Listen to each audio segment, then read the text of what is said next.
Can you give me a little bit about your background info and where you were born and your life before your immigration, like before your family immigrated to China?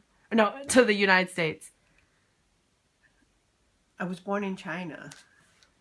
So I left China when I was 8 and then went to Hong Kong for 3 years while waiting for the visa to come to US. And so I came here when I was 11. Okay. And how many people were in your family during that period when you guys were immigrating to the United So States? my dad and my mom, my older sister and 2 brothers. So there's 6 of us. And what type of career or occupations did your parents have while living in China? I don't recall my mom's, but my dad is an engineer. So he's pretty successful in China. And I think my mom is some kind of worker, but I don't know what kind of worker. It's like a police station or something like that. Okay.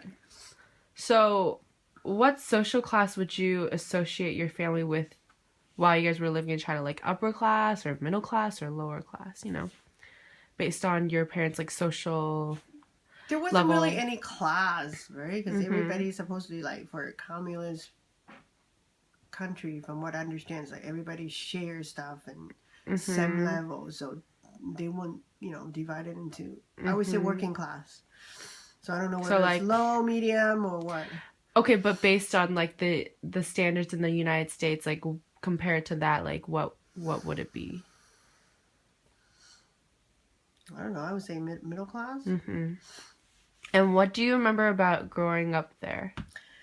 Well, we have a big house. Every one of us get a room to ourselves. And then we're living next to a river. So it's like pretty good, yeah. What was your daily life like, and did you have to help around the house, or did you have any like household chores? No. Really? No. Very privileged. We have every one of us had nanny. So, because both our parents work, so we have nanny, and then you guys had a nanny like everyone person has a different nanny. Wow. So then actually, I guess I don't know. I'm the youngest, so I was never asked to do any chore. But my older brother and my older sister does all the chore, I guess.